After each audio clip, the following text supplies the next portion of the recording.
Hello and welcome to our YouTube channel let's succeed together. Friends, आज हम लोग आपके लिए लाए हैं तीसरा पार्ट अपने 2000 क्वेश्चन की सीरीज का। तो चलिए बिना समय बर्बाद किए स्टार्ट करते हैं। और आपको उससे पहले बता दें, अगर आपने चैनल को सब्सक्राइब नहीं किया है तो सब्सक्राइब कर दें, वीडियो को लाइक कर दें और अपने दोस्तों के साथ शेयर कर दें। तो चलिए स्टार्ट करते हैं आज का सेशन। 2000 क्वेश्चन, इससे बाहर कुछ नहीं जाएगा का पार्ट 3। तो यह मैराथन सेशन 40 वीडियोस में आएगा। तो पहला question, Earth Summit was held in. Earth Summit कहाँ हुआ था? A Adelaide, B Rio de Janeiro, C London या डी शिकागो। तो फ्रेंड्स, इसका सही आंसर है B Rio de Janeiro. Question 2, fuse wire should have. Fuse wire कैसा होना चाहिए? Low resistance, low melting point, high resistance, low melting point, C high resistance high melting point, या D low resistance high melting point. तो friends, आपको पहले से ही पता होगा कि जैसे कि फ्यूज क्या काम करता है। जब पावर की ओवर सप्लाई मतलब ज़्यादा सप्लाई हो तो वो क्या होता है, अपने आप को ब्रेक कर देता है, इसलिए इसको फ्यूज होते हैं क्योंकि उसका कनेक्शन कट जाता है। तो ज़्यादा रेजिस्टेंस होगा तो इसमें हीट ज़्यादा जा रही हो, और लो मेल्टिंग पॉइंट होगा तो जल्दी पिघलेगा। तो इसका आंसर क्या है? B. Okay. Third question, which famous scientist was first to look at the night through a telescope. Telescope द्वारा किस साइंटिस्ट ने सबसे पहले आसमान में देखा था? ए कॉमरेनिकस, बी न्यूटन, सी गैलीलियो, या डी माइकल फैराडे। तो फ्रेंड्स, ये भी बहुत अच्छा क्वेश्चन है और ये बहुत बार पूछा गया है। इसका आंसर है सी Galileo.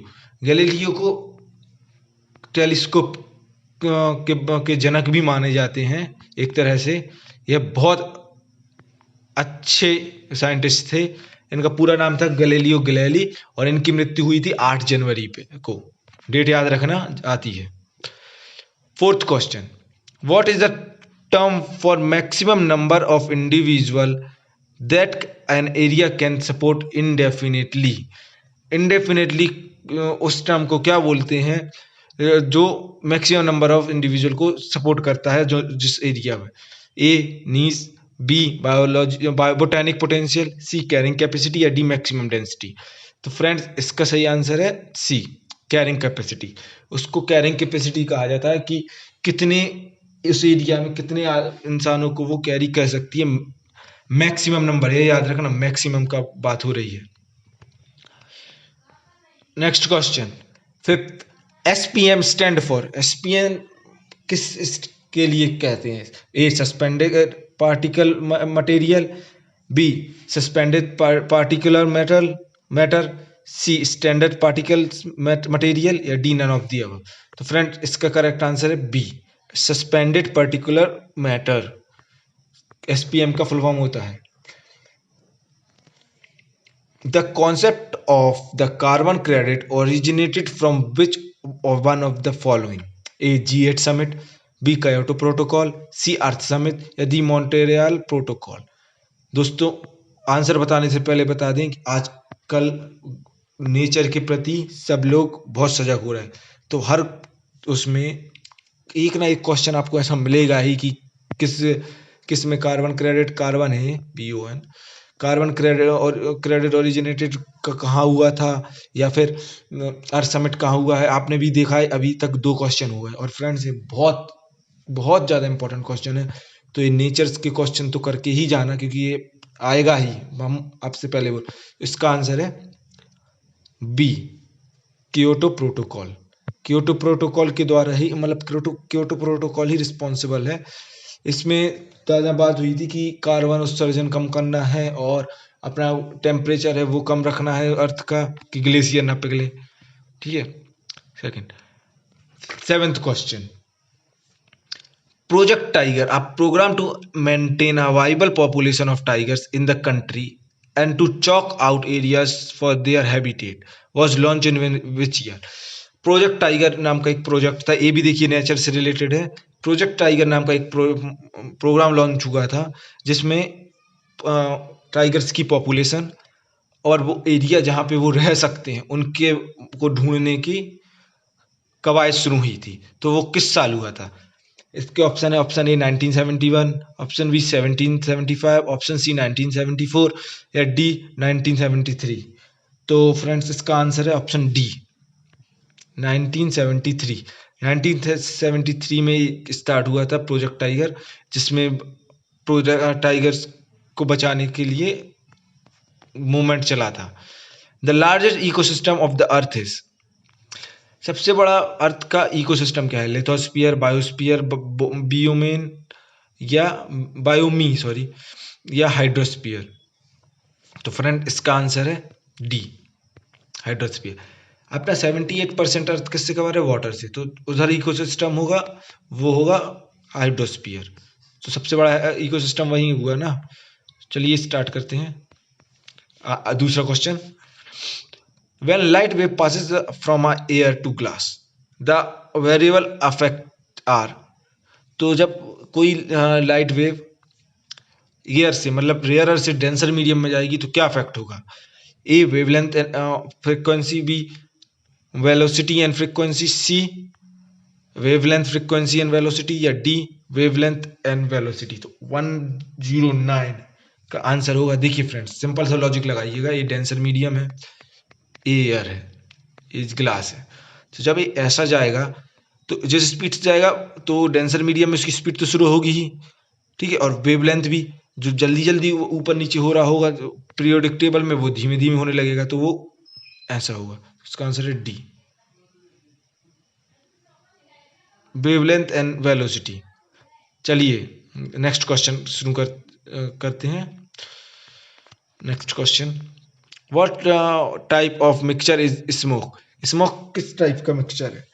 A gas mixture with liquid and soil, solid है सॉरी, थोड़ी टाइपिंग मिस्टेक हो गई। B gas mixed with a gas, C solid mixed with a gas या D liquid mixed with a gas. तो 1 1 10 का answer क्या है? तो इसका आंसर है A gas mixed with liquid and solid. जब स्मोक कब होता है? जब गैस मिल जाती है लिक्विड या सॉलिड से। 1 1 11 का क्वेश्चन है, sound travel faster in, sound किस में फास्ट ट्रेवल करता है? ए air, B water, C steel या डी वैक्यूम। तो इसका करेक्ट आंसर है, देखिए साउंड के ट्रेवल के लिए क्या होता है, वो मॉलिक्यूल्स पर डिपेंड करता है। जितने तेज मॉलिक्यूल्स वाइब्रेट होंगे उतने से तेज साउंड ट्रैवल करेगा।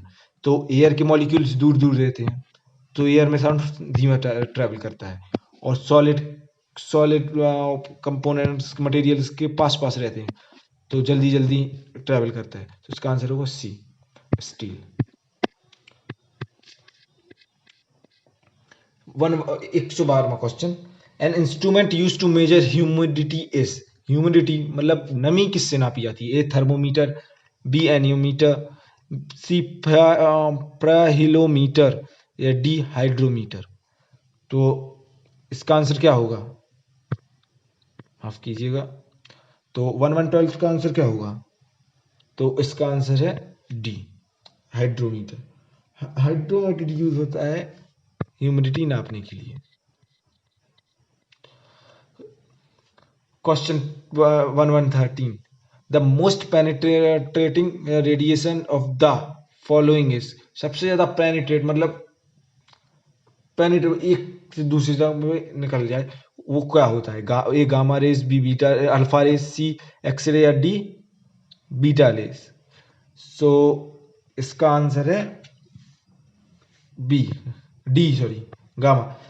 क्यों? क्योंकि बीटा रेज होती हैं वो बहुत स्मॉल साइज की होती है, बहुत ज़्यादा मतलब बहुत ही ज़्यादा माइक्रो पिकोमीटर इतने और छोटे, तो वो आसानी से किसी को भी पेनिट्रेट कर सकती है। National biodiversity authority is located at, national biodiversity authority कहाँ लोकेटेड है? ए मंगलोर, सी चेन्नई, ए मंगलोर, बी चेन्नई, सी हैदराबाद या डी पौंडीचेरी। तो इसका आंसर है बी चेन्नई। चेन्नई में लोकेटेड है एनबीए। एनबीए मतलब बास्केटबॉल वाला एनबीए नहीं समझ लीजिएगा आप। The loudness of sound depends upon, loudness की बात हुई है तो लाउडनेस ऑफ द साउंड किस पे डिपेंड करता है? ए वेलोसिटी, बी पिच, सी वेवलेंथ या डी एम्पलीट्यूड। सो देखिए लाउडनेस को होता है कि कितने तेज वेव कितने ऊपर नीचे जा रही है, और इसको क्या कहते हैं? एम्पलीट्यूड। तो इसका आंसर होगा डी। चलिए आगे बढ़ते हैं। Next question, who invented the mobile phone? जिसमें आप ये वीडियो देख रहे होंगे वो किसने इन्वेंट किया? A Tim Berners Lee, B Raymond Samuel Tomlinson, C Marlin Cooper या डी चार्ल्स। तो 116 का आंसर है C, Marlin Cooper. Marlin Cooper को मोबाइल फोन्स का जनक कहा जाता है। 117वां question, a planet with green leaves, sorry a plant with a green leave, sorry माफ कीजिएगा, placed in the right red light will appear. देखिए एक प्लांट हरे लीव्स का है, उसको कहाँ रेड लाइट में रख दिया है, तो कौन सा कलर अपीयर होगा? ए violet, C green, A violet, be green, C red या डी ब्लू। तो 117 का करेक्ट आंसर है सी, रेड कलर अपीयर होगा। तो वो नॉर्मल सा क्वेश्चन है, ग्रीन प्लस रेड क्या होगा देख लीजिएगा।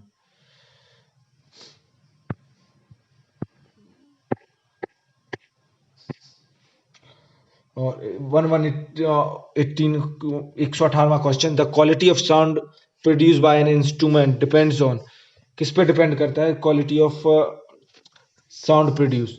ए none of these, B number of overtones, C intensity या डी फ्रीक्वेंसी। तो इसका आंसर है बी, नंबर ऑफ ओवरटोन्स। जितनी नंबर ओवरटोन्स का होगा उतना ज़्यादा साउंड तेज बजेगा। ओके फ्रेंड्स, माफ कीजिएगा थोड़ा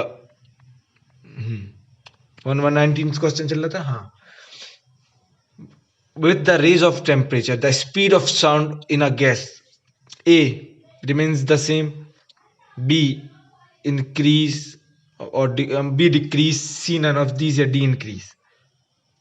तो इसका आंसर है, देखिए अभी आपने समझा था इससे पहले ही कि जितने तेज मॉलिक्यूल्स एयर वाटर या सॉलिड में वो होंगी मूव होंगी उतने तेज साउंड ट्रांसफर होगा। ठीक है, तो जब मॉलिक्यूल्स हाई मतलब हीट अप हो जाएंगे तो वो जल्दी जल्दी मूव करेंगे, तो साउंड भी जल्दी जल्दी पहुंचेगा, मतलब स्पीड उसकी तेज होगी। इसका आंसर ऑप्शन डी, इंक्रीज।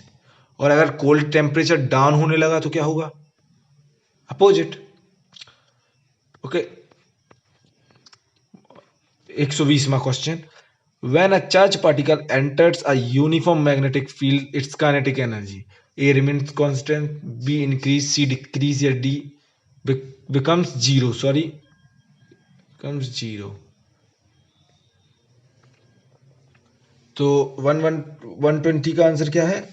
ए, काइनेटिक एनर्जी अगर यूनिफॉर्म मैग्नेटिक फील्ड में है तो वो कांस्टेंट रहेगी, वो ना बढ़ेगी ना घटेगी। ओके, ये फिजिक्स से रिलेटेड है। Cardium pollution is associated with, cardium pollution किस डिसीज से एसोसिएटेड है? ए ब्लैक फुट डिसीज, सी मिनामाटा डिसीज, सी इतेते और डी डायलैक्सिया। तो 121 का है सी, इतेते। यह बीमारी होती है कार्डियम पॉल्यूशन से। ठीक है, आप कमेंट बॉक्स में लिख के बताएं ये दोनों बीमारी किससे होती हैं। आप अगर थोड़ी मेहनत तो आप भी करेंगे। In the human eye the focus in is done by, आंख होती है जिसमें उसमें फोकस किससे होता है? A change of in the refractive index of the eye fluid, eye में जो फ्लूइड होता है उसके रिफ्रैक्टिव इंडेक्स में चेंज होने से, to and from, to and fro movement of the retina,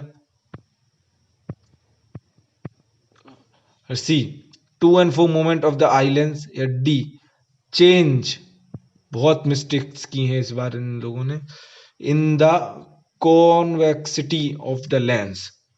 तो फ्रेंड्स इसका आंसर है D, change in convexity of lens. Lens lens में कॉन्वेक्सिटी होती है, जो अंग मतलब उसमें चेंज होता है लेंस के, तो उससे फोकस अलग अलग होता है। 123वां question, a passenger in moving train toss up a coin upward, which fall behind him. It implies that the motion of train is A. accelerated, B. along the circular tracks, C. uniform, या D. retarded. So 123 का answer है ए। Inertia सुना होगा, inertia की वजह से हुआ, train चल रही है और एक पीछे गिर गया। ओके, चलिए नेक्स्ट क्वेश्चन,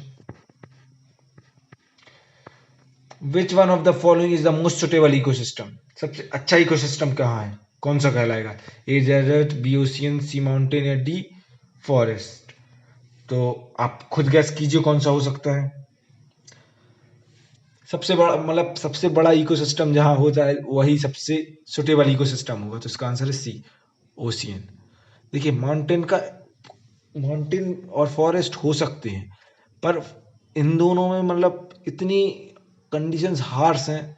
मतलब माउंटेन में हाई ऑक्सीजन की कमी, तो ज़्यादा वो क्या कहते हैं, वेजिटेशन और एनिमल्स फ्लोरा फौना सर्वाइव नहीं कर सकते। फॉरेस्ट में भी यही बात है, तो इसलिए क्या होगा इसका answer C, B ocean. Light from the sun reaches upon in really, सूरज की लाइट अपने यहाँ तक कितने सेकंड में पहुंचती है? अप्रोक्सीमेटली बताना है आपको, 4 मिनट, 2 मिनट, 6 मिनट या 8 minute. So the correct answer is 6 minute. 6 minute में सन की लाइट अपने यहाँ तक पहुंचती है, आज तक सन की लाइट। ठीक है। साउंड ट्रेवल स्लोएस्ट इन, देखिए साउंड के क्वेश्चन आते ही हैं। देखिए आपने 3 या 4 क्वेश्चन आपने देख लिए। और फ्रेंड्स आपको ये बता दें कि ये सारे क्वेश्चन प्रीवियस ईयर्स के हैं। A air, B water, C steel, D iron. Solids ना, नो, ठीक है, वाटर नो, एयर। क्यों? मॉलिक्यूल सबसे दूर दूर रहते हैं। आगे बढ़िए। C the phenomena of interference is shown by, interference का फिनोमेना कौन शो करता है? A all of the above, नहीं sorry, above type, sorry, all the type of waves. B non mechanical transverse wave only. C longitudinal mechanical waves only. D transversal mechanical waves only. तो 127 का answer, तो 127 का answer है A, all the type of waves, मतलब ये सारी waves. माफ कीजिएगा, इस बार इन लोगों ने पेपर बनाते समय बहुत गलती की है और हम इसके लिए शर्मिंदा हैं। सॉरी आपसे, अगली बार से ऐसा नहीं होगा, आप हमें माफ कीजिएगा। सारी वेव्स शो करती हैं इंटरफेरेंस, जो भी नीचे लिखी हैं। Critical angle of a light passes from the glass to water is minimum for, तो क्रिटिकल एंगल होता है जिसके बाद टोटल इंटरनल रिफ्लेक्शन शो होने लगता है, वो सबसे कम किस में रहेगा? ए टोटल रिफ्लेक्शन में, बी डबल रिफ्लेक्शन में, सी इंटरफेरेंस में, या डी स्कैटरिंग में? तो इसका आंसर है B, double reflection. Double reflection में सबसे कम होगा। ओके, चलिए 129th question, a spherical ball made up of steel when dropped in a full bucket of mercury will क्या होगा? A sink to the bottom, B will dissolve, C none of these, या D float on the surface? तो 129 का answer होगा, देखिए mercury की density किससे ज्यादा रहती है? स्टील से, तो इसका करेक्ट आंसर होगा D, float on the surface. Surface पे फ्लोट करेगा, क्योंकि देखिए अगर डेंसिटी ज़्यादा है तो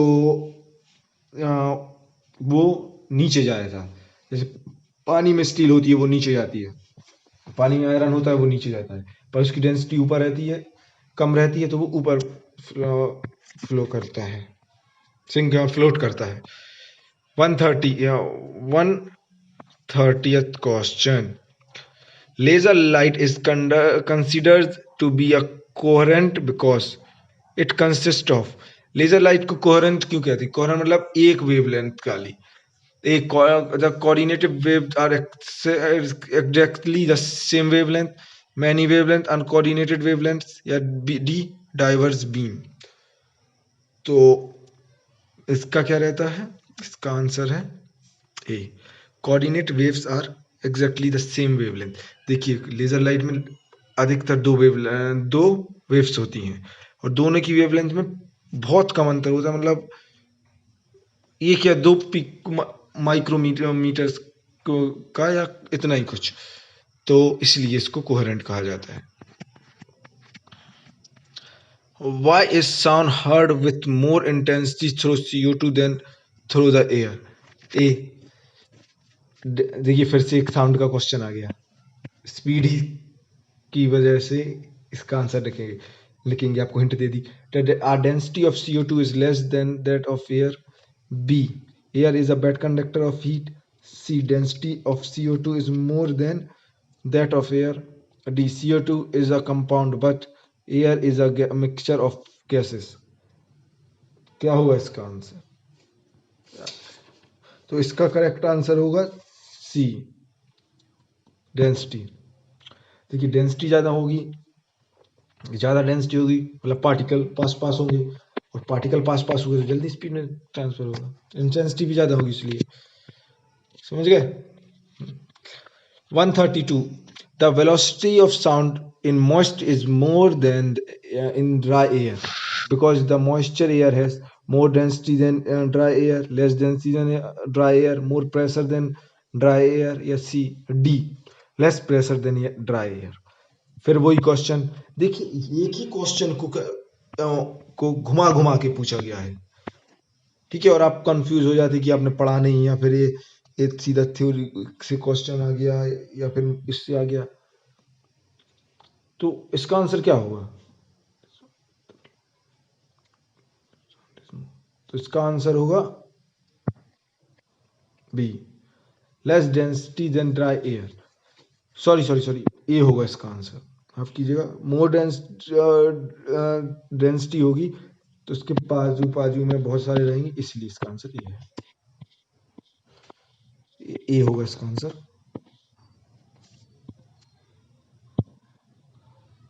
माफ कीजिएगा। 133 question, satellite having the same orbit period as the period of rotation of the earth around its own axis is known as। देखिए दो तरह की सैटेलाइट होती हैं, इसमें से एक सैटेलाइट का आंसर है। देखिए इसमें पूछा गया है कि एक सैटेलाइट ऐसी होती है जो एक ही जगह पर रहती है, उसे क्या कहते हैं? मतलब एक ही जगह मतलब ऐसा लगता है कि हमेशा वो इसको अर्थ के रिवॉल्व करती है, पर इस स्पीड से करती है कि वो एक ही पॉइंट पर दिखती है, उसे क्या कहते हैं? पोलर सैटेलाइट, इनसेट सैटेलाइट, जो स्टेशनरी सैटेलाइट, स्टेशनरी सैटेलाइट। देखिए पोलर सैटेलाइट पोल्स, ठीक है, इनसेट समझ जाइए एक नाम है, स्टेशनरी सैटेलाइट जो स्टेश, और अर्थ के रिस्पेक्ट में जो स्टेशनरी है वो उसको क्या कहते हैं? Geostationary satellite. इसका आंसर क्या होगा? D, geostationary satellite. ठीक है, चलिए आगे बढ़ते हैं। In a pressure cooker the cooking is faster because, pressure cooker में कुकिंग का फास्टर क्यों होती है? More steam is available to cook the food at 1000 degree Celsius. B, none of these. C, the boiling point of the water is raised by increasing pressure inside the cooker. D, the boiling point of water is lowered by the increased pressure। क्या होगा इसका answer? So the correct answer is C, the boiling point of water is raised increased by pressure। देखिए pressure increase होता है तो temperature बढ़ाते हैं तो बॉइलिंग पॉइंट भी बढ़ जाता है। Okay, 135th question, which of the following is electromagnetic waves? इनमें से कौन सी electromagnetic waves? X ray, gamma rays, microwaves या रेडियो वेव्स? तो करेक्ट सीक्वेंस क्या है इसका? 1 3 2 4 432 रन, मतलब इनका वेवलेंथ के हिसाब से बतानी है, ठीक है। तो 132 4 4213 1432 या 4312, बताइए। तो इसका करेक्ट आंसर है डी, 4312, ठीक है। आगे बढ़ते हैं। Mirage is observe in desert due to the phenomena of, किस फिनोमिना से होता है? Scattering, total internal reflection, interference या double reflection. So correct answer इसका क्या होगा? इसका होगा total internal reflection. Total internal reflection क्या होता है कि एक ऑब्जेक्ट में लाइट गिरी तो ये इस तरफ रिफ्लेक्ट ना होगा क्रिटिकल एंगल से बाहर, कि इधर ही रिफ्लेक्ट हो। ओके, डायमंड में सबसे ज्यादा होता है, इसलिए वो साइन होता है। विच of the following factor can decrease bio demand oxygen demand? BOD क्या इन फ्रेश वाटर इकोसिस्टम में क्या कर सकते हैं? A large amount of sewage, B increase organic matter production, C large biomass accumulation and decomposition, D low temperature and low plant biomass accumulation। बताइए। तो correct answer है C, large biomass accumulation and decomposition. इससे BOD कम होगा। Industrial and technology advancement has brought about a rapid exploration of forest resource. Which one among the following is the impact of the phenomena? Increase the in groundwater level, decline biodiversity, decline wildlife, या increase surface water flow? So 138 का answer क्या होगा? इसका answer होगा ए, increase in groundwater level। 139, the best conductor of heat among the following is alcohol, ether, water, mercury। क्या होगा? अब इसके लिए आपको यह जानना पड़ेगा कि सबसे अच्छा हीट के सबसे ज्यादा फ्री इलेक्ट्रॉन किस में रहते हैं? तो बताइए। आंसर है डी, मरकरी। 10 क्वेश्चन बचे हैं लास्ट के, चलिए जल्दी जल्दी खत्म करते हैं। Heavy water is use as moderator moderator in a nuclear reactor. The function of moderator is, moderator का फंक्शन क्या होता है? To control the energy released in the reactor, B to cool the reactor, C to absorb neutron and stop the chain reaction, D to slow down the neutron to thermal energy। 140 का answer क्या होगा? तो इसका answer होगा D, to slow down the neutron to thermal energy. देखिए ये nuclear reactors होते हैं, इनमें दो फिनोमेना से बनते हैं, या फ्यूजन या फिजन। तो यह एक रैपिड चेंज है, इनको अपन मतलब रोक नहीं सकते अगर एक बार स्टार्ट हो गई। इसलिए इनको थर्मल एनर्जी में वो हैवी वाटर यूज होता है कि ये धीमे हो जाए। Global warming is expected to result in, क्या होगा? Change in crop pattern, B change in coast line, C all of this, या D increase in the sea level. देखिए अभी अपन देख रहे हैं जैसे बिन मौसम बारिश हो रही है, ठंडी की जगह गर्मी की क्रॉप भी लगा ले तो चल जाएगा। कोस्ट लाइन चेंज हो रही है क्योंकि ग्लोबल वार्मिंग से सी लेवल बढ़ रहा है, ग्लेशियर सूख रहे हैं। तो हाँ, और इंक्रीज द सी लेवल बता ही दिया है, तो आंसर क्या होगा? D, all of the above. Please save earth और नेचर के बारे में पढ़ लो, आप कुछ नौकरी भी मिल जाएगी। Myopia is due to, myopia क्या होता है? ठीक है, shortening of the eyeball, B longing of the eyeball, बड़ा होना, C older age, G irregular change of focal length of the eye lens, मतलब लेंसों की कोई भी चेंज करना। तो 143 का आंसर क्या है? इसका आंसर है बी, बड़ा हो जाना आई बॉल को। क्या क्या होते हैं? एक होता है मायोपिया, दूसरा होता है क्या? हाइपरमेट्रोपिया, और तीसरा क्या होता है? प्रेसबायोपिया। ये तीनों के बारे में पढ़ लीजिएगा। The colour of stars depend on their, किस पे डिपेंड करते हैं? एटमॉस्फेरिक प्रेशर, रेडियस, डिस्टेंस या टेम्परेचर? तो करेक्ट आंसर है, देखिए स्टार है क्या, स्टार्स होते हैं क्या, स्टार्स होते हैं collection of heat and energy. उसमें कोई कोई ऐसा मास नहीं रहता है कि जैसे सॉलिड है कि उधर, वो उसमें रिएक्शन होती रहती है और उससे टेम्परेचर हाई होता है तो वो जलते हैं, एनर्जी रिलीज करते हैं।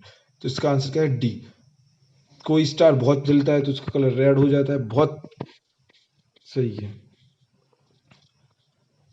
ठंडों का क्वेश्चन आ गया। Woollen cloth keep the body warm because, क्यों करते? Wool is the bad conductor of heat transfer. C, wool increase the temperature of body. C, wool reject heat from outer object. D, wool absorb radiant heat from other object. क्या होगा बताइए? अब ये मत बोलना कि वूल कभी पहनी नहीं है। तो फ्रेंड्स इसका करेक्ट आंसर है A, wool is a bad conductor of heat transfer. Wool होती है जो, मतलब वूल को क्या बोलते हैं? ऊन। ऊन हीट को ट्रांसफर नहीं करता, तो हीट अंदर की हीट अंदर रहती है, बाहर का टेम्परेचर बाहर रहता है। ठीक है। 146, अ लार्ज आइसबर्ग मेल्ट। देखिए ये सारे नेचर से रिलेटेड क्वेश्चन आ रहे हैं अभी। A large iceberg melt at the base but not at the top because higher pressure at the base lowers the melting point of ice. Ice at the top is different kind. Ice at the base contain impurities.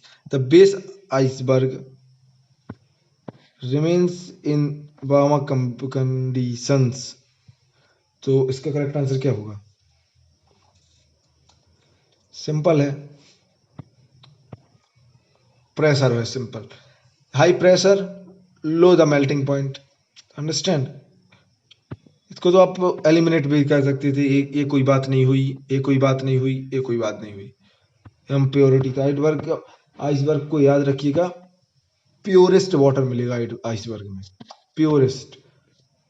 Ice is packed in a sawdust because, ice को sawdust में क्यों करते हैं? Because A, sawdust does not stick to ice, sawdust is poor conductor of heat, sawdust will not get melt easily, sawdust is good conductor of heat। बताइए। देखिए इसको तो अपन eliminate कर देंगे, ठीक है, इसको भी कर देंगे, बचे कितने? दो। तो स्टिक, ये भी कोई बात, ये भी नॉर्मल है कि इसलिए तो पिघलने से बचाने के लिए रख रहे होंगे, तो ये तो वो भी नहीं होगा, तो इसका आंसर है B, sawdust is a poor conductor of heat. Which one of the following electromagnetic waves has longest wavelength? सबसे बड़ी वेवलेंथ कितनी होती है? A gamma rays, B ultraviolet rays, C infrared या डी लाइट रेज?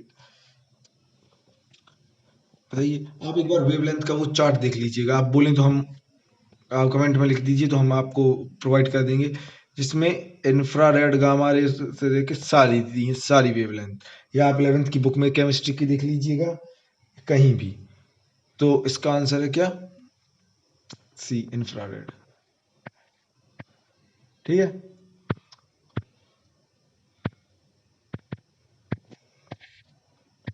चलिए आगे बढ़ते हैं। Decibel is a unit for measurement. Decibel किसके लिए होती है? स्पीड ऑफ लाइट, लाइट के लिए क्या होती है? मीटर पर सेकंड। रेडियो वेव फ्रिक्वेंसी के लिए क्या होती है? हर्ट्स। इंटेंसिटी ऑफ हीट के लिए क्या होती है? कैलोरी।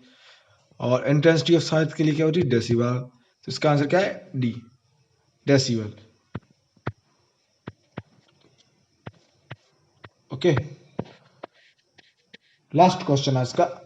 यह पढ़ने से पहले आपको आंसर देना चाहिए। The pressure exerted on the wall of the container is gas due to the fact that gas molecules are accelerated towards the walls, change their momentum due to the collision with the walls. C, stick to the walls. D, lose their kinetic energy। क्या होगा इसका answer? तो इसका answer change their momentum by वो होता है container, तो उसकी उसमें जाके स्टाइल हो जाती है, तो इसका प्रेशर चेंज हो जाता है, वाटर में प्रेशर लगाते हैं। तो आज का सेशन इतना ही। वीडियो देखने के लिए थैंक यू।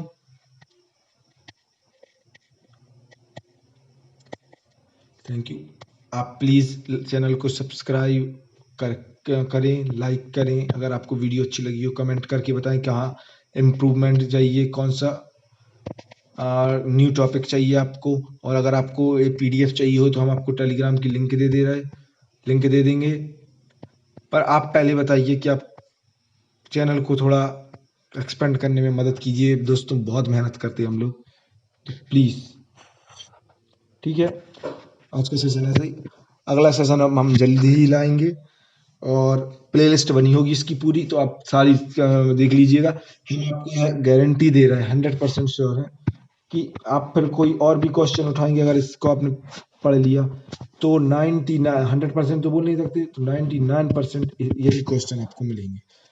तो प्लीज सपोर्ट अस।